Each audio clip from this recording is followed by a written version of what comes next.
I mean, they carried the action through. But also, because nothing was said. I went to college for 4 years studying acting, studying text, studying Shakespeare, studying great writing. And so much of the stuff that I did early in my career, even though I had learned, go back to the text, go back to the text, go back to the text. Is there a period there? Is it a comma? Is it an ellipses? What? How? That's not what I was dealing with in my career. And so what I then learned was you can't trust the text. You can't trust. All of the writers in the writing room, what they're trying to do is survive. They have to come out with so many stories and deliver it on a certain date and a certain time. And half the time, they kind of know what the tale's about. They know what the trajectory is, sort of where these characters are going. If you actually ask some of them, they'd go, talk to that guy. And so you just did it. I actually learned instead to just show up with the dialogue. Just show up the lines. Don't even have to know what you're saying. Don't even have to look up the words anymore. Beginning, I used to look up every single word. Just look like you know what you're talking about. And that's not really what I had aspired to do as an actor when I started out. So to then, when the series ended that I did for so long, I knew that the next thing I wanted to do was to do theatre, because that is where I last was able to go back to the text and trust in the writing and know that if I get that there is that so much attention is going to every last detail and breath, and that's the kind of thing that I feel challenged by, and ultimately that I want to do. But The Fall is one of the pieces you're most proud of. Yeah, it is, and as much in that it felt very much like a collaboration at the beginning. Alan was very open. It had all been figured out already in his mind, so it wasn't about, saying maybe she could do this, maybe she, it was more that, we entered into this trust. I trusted his talent, he trusted my talent, that I would know how to bring her to life. And that extended into the directing. We had a very green director with us. I've been doing television for 10 years already. We got to have conversations around that and the shooting of it, which I found very rewarding and felt like I was really part of the show.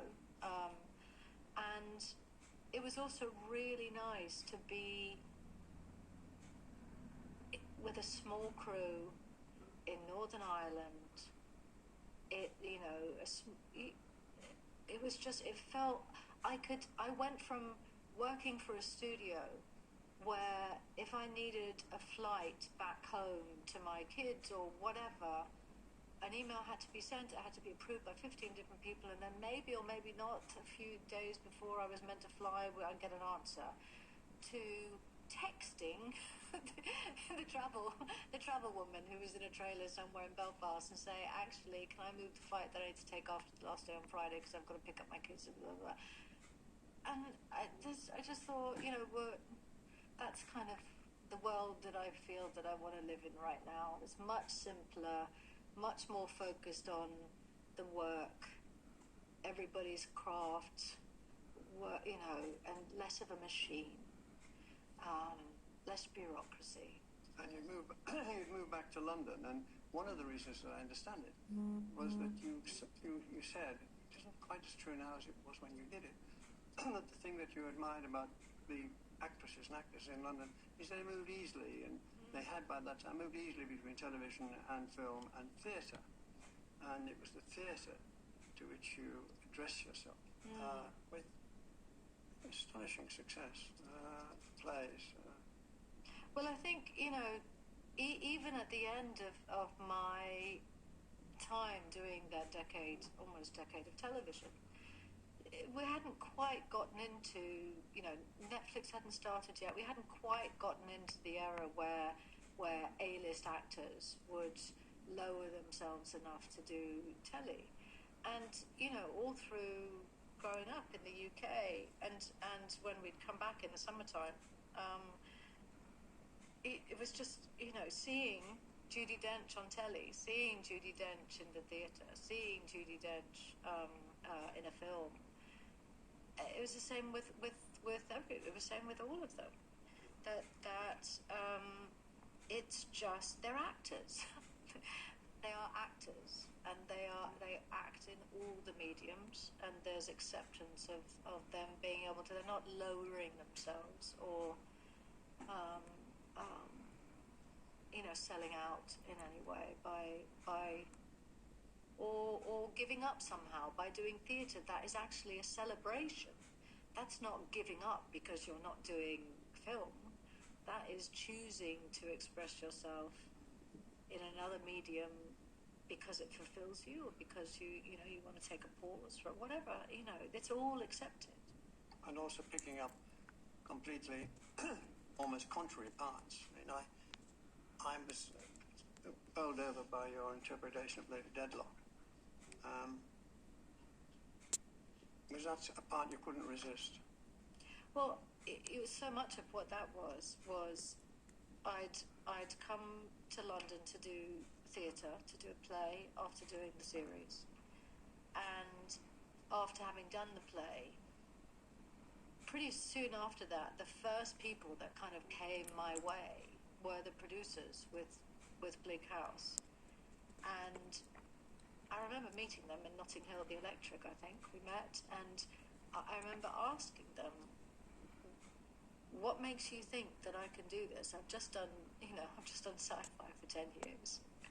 And, nobody in the States was offering me that kind of stuff. Nobody would imagine that I'd be able to do anything other than something quite, similar to what Scully was. So the fact that they were inviting me, going to pay me to do a classic, something completely left field from Scully. I was very curious with why they thought that I could, because I knew I could, but it almost made me emotional that they believed that I could too, and because that's the kind of stuff that I'd always wanted to do. I grew up with Merchant Ivory, and we always held up Merchant Ivory as this beacon of quality and romance, and so it felt like, and I remember too being on the set as Lady Deadlock, and it was the first time in a decade that I was doing something that it almost felt like I was holding this, this treasure, this bird, this crystal in my hand, and had a duty to do right by it, to take care of it, and it was the first time that I, on set, would sit and say stuff out loud while the lighting's going, but just feeling exposing myself, my mistakes, my trying to figure it out in this environment where it felt safe to. It just suddenly felt safe to do that. That it was, that's what we were here for. That I remember that moment of actually sitting as on set, and for the first time working it through, and to get it right, and that I valued it that much. I valued the opportunity that much that that I gave my entire self over to it, and I think from that moment I thought that this is it. This is what I want to be doing. This is the kind of stuff I want to be. I need to be vigilant about what I say yes to. There's one scene which can't last much more than 3 or 4 minutes, where you go to telling your daughter she's your daughter, and then telling her you will never see her again. Yeah. after this encounter. And you go through 360 degrees, and so does she. Emotion. It's quite extraordinary. It's quite extraordinary. She's a wonderful Anna Maxwell Martin. Pardon? She's such a wonderful actress. Anna Maxwell Martin. Yeah. That must have taken a lot of winding up for as well, to play that. Well, I'll tell you, that particular day we had to stop shooting because we were shooting it outside and there were too many airplanes and too many bumblebees. And we would do take after take after take and go through that whole trajectory of feeling and then stop. And so we actually had to reshoot a good portion of it in studio to look like. So my memory of how it actually ended up, how they were able to kind of edit that together is a bit different than your experience of it, but they must have done a good job. I remember you not being able to look at her, and you're there, and she's there, and everything's playing on your face, and she's just trying to take it all in, which is almost impossible for her to take it all in. It's powerful stuff. I must watch it again. Yes, and then you're offered the part of Mrs. Thatcher, which must have taken a lot of thinking about. This is in the great series, The Crown. Thinking about in terms of deciding to do it, or in terms of the research? Well, in terms of deciding to do it, it's except not really, because I mean you don't get offered those things that often. I mean, extraordinary series for one, an extraordinary woman. An extraordinary opportunity to do something incredibly difficult. And also, you know, my partner is Peter Morgan, who writes the series. I'd visited set since we had been together and seen how the production is run. And it's for telly, but it feels like the biggest film set you've ever been on. It's just, you know, much has been made about the finances behind it, which is not entirely accurate, but I will say that it is a very well-run, very adult production. And,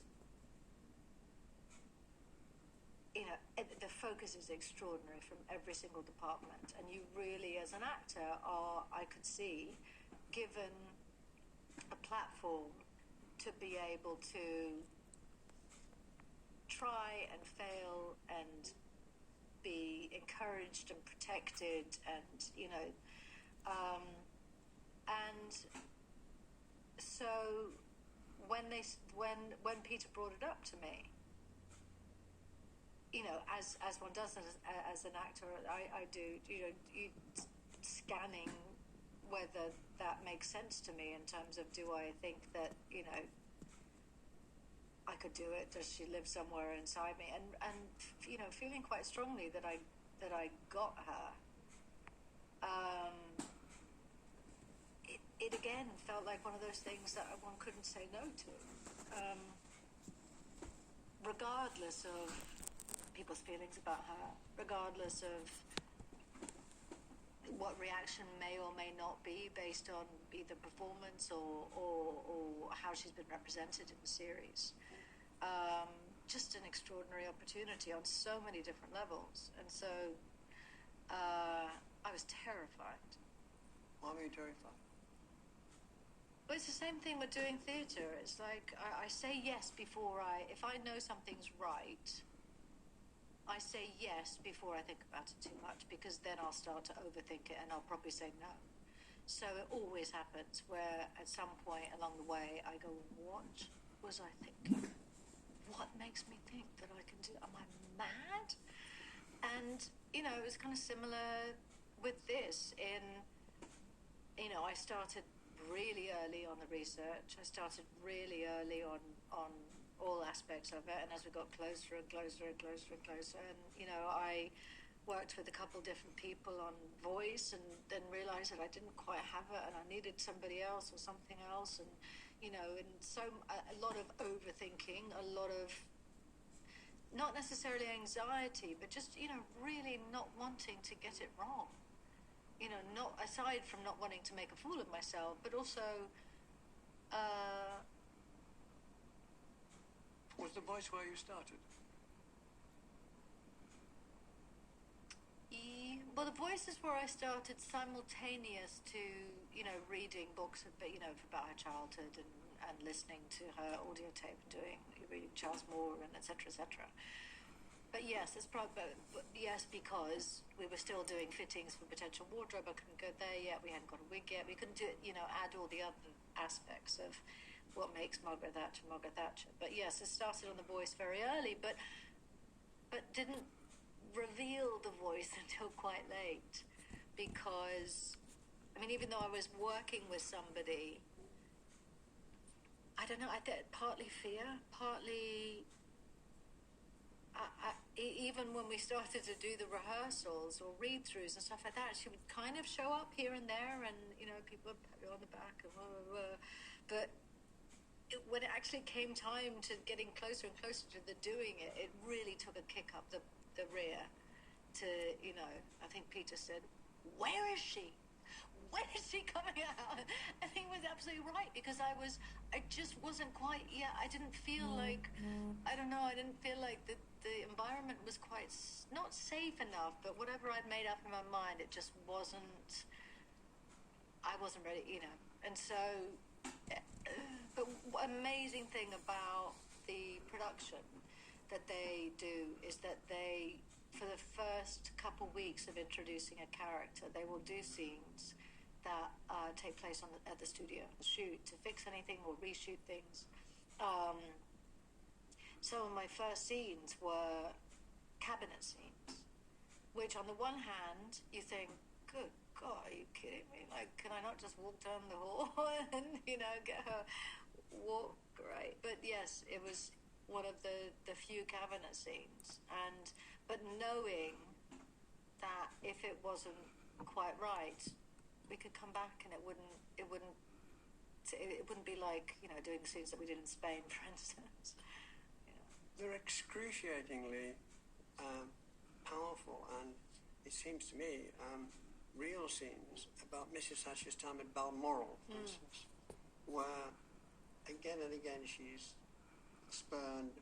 Dennis, her husband, calls them snobs and all the rest of it. The royal family, this is, which one or two of them are, one or two of them aren't. But Mrs. Thatcher's reaction, now I'm obviously eliding this, is first of all tentative and then very strong. She's first of all, I'm not behaving in the right way. I shouldn't have dressed for dinner now because they're not ready for dinner. I didn't bring any outdoor clothing. I should have had boots and all the rest of it, and all of that and all of that. And there's one. Well, you say she shouldn't be here at all. She's at the Highland Games. These brawny Scots are throwing cabers and you come close there, and she says, "What am I doing?" But there's the scene where she takes on the Queen, and she does it with a poem that her father had taught her. She's looking away, and it's marvellous. It's very powerful, the way that the two women, she just sets her background, her authority, her, as it were, line, against the Queen's understandable authority and line.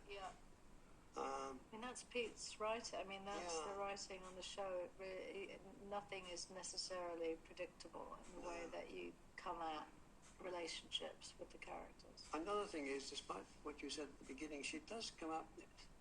She comes out well from those scenes. You think, she's having a fight and she's not doing badly here. It was a complicated feeling for myself, and I think it will be for a lot of people watching it. No, I'm but sure. There it was, and you thought that was probably what was happening. And this is the way she stood up to it. So did you feel you were taking on a very different sort of outside expectation? Well, outside the part that was written, or the idea of doing a part, that there was a whole political dimension to it that people watching it would carry with them as they were watching it. Yeah. Well, one thing that I realised after doing all the research that I had done was, of course, that when you are playing a prime minister for the crown specifically, it, by its nature, has to be through the prism of the crown. And so the experiences that Thatcher has, or the experience of politics in Britain at that particular time, are seen through the Queen's eyes and her perspective of Thatcher, her perspective of Thatcher's policies, of her actions, whether it's the Falkland War or whether it's with the IRA or whatever it ends up being. And so not only are we distilling Thatcher's life into, you know, the 11 years only that she is in office, but we're also distilling Thatcher into the 6 episodes that I shot of the 10 episodes of The Crown. And so therefore they can only be,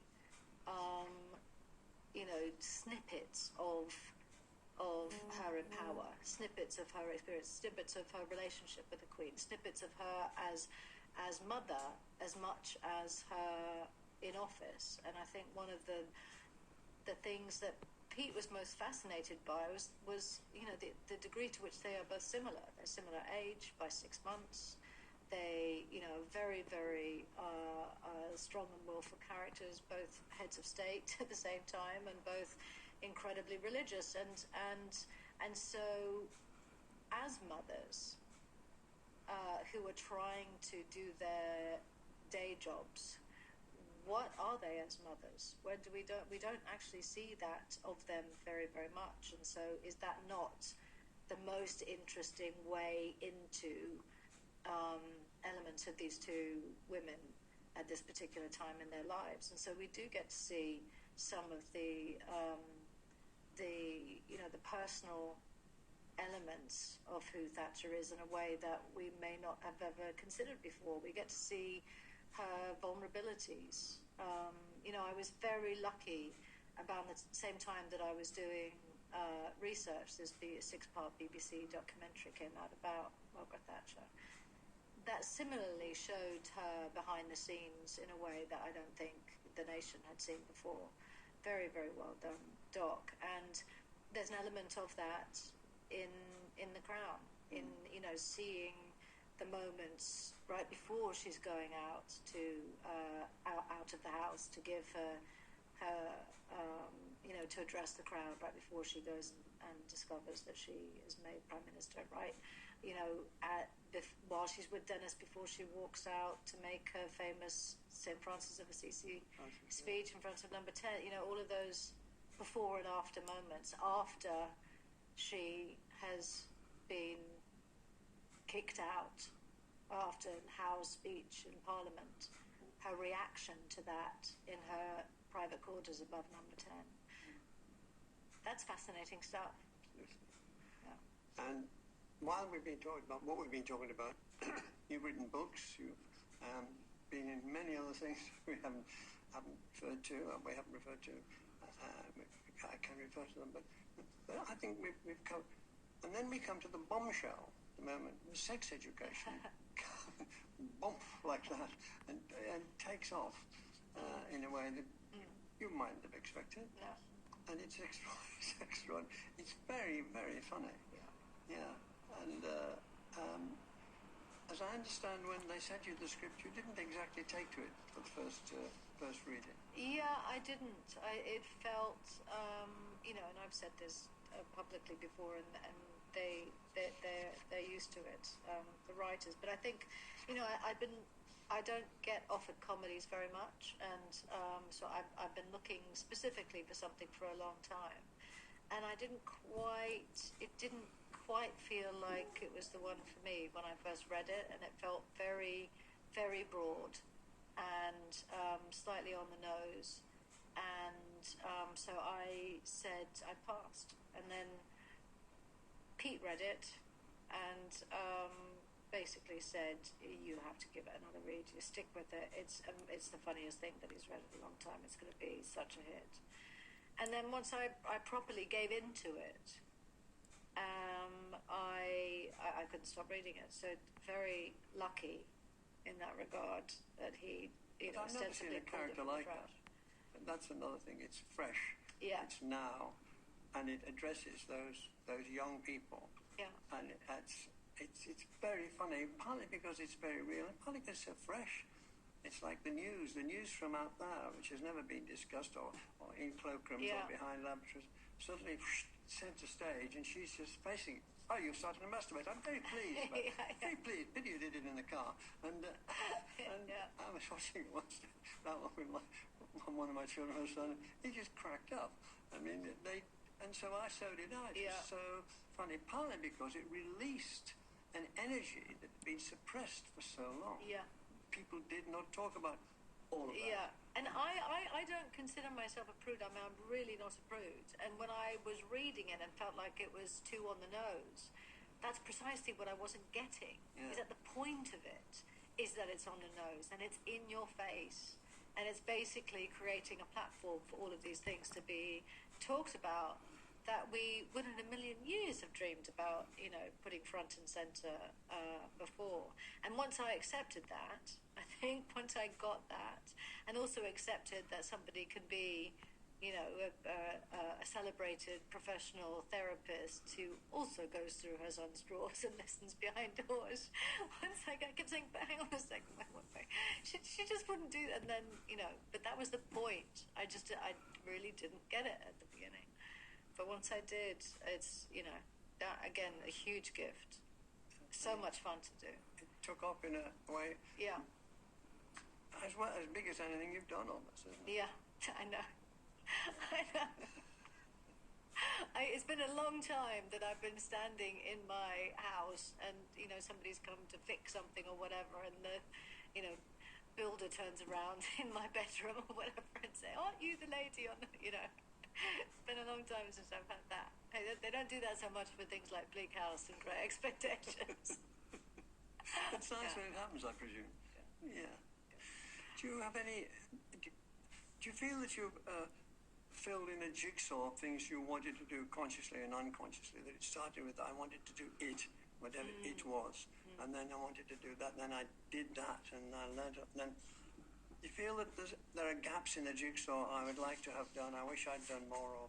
Well, I think the years that I was getting to do Streetcar, the same year that I was getting to film The Fall, I literally thought, if I die now, I'll be happy. I'll feel okay. I feel like I'm doing That said, I do feel that there's a whole area. I've been focused so much on telly, and I continue to be. I'm passionate about documentaries. I'm passionate about film, foreign film, obscure film. I think film. TV does too, but there's something different. But I think film can actually transform people. It's as much as anything. It's the experience of sitting down in a movie theater. It's a relationship between the audience and the work. And I feel like film can change people's lives. And well, I think television can too. I'm glad they're both there. Yes, and you're going across them. Well, that was very good. Thank you very much. Thank you.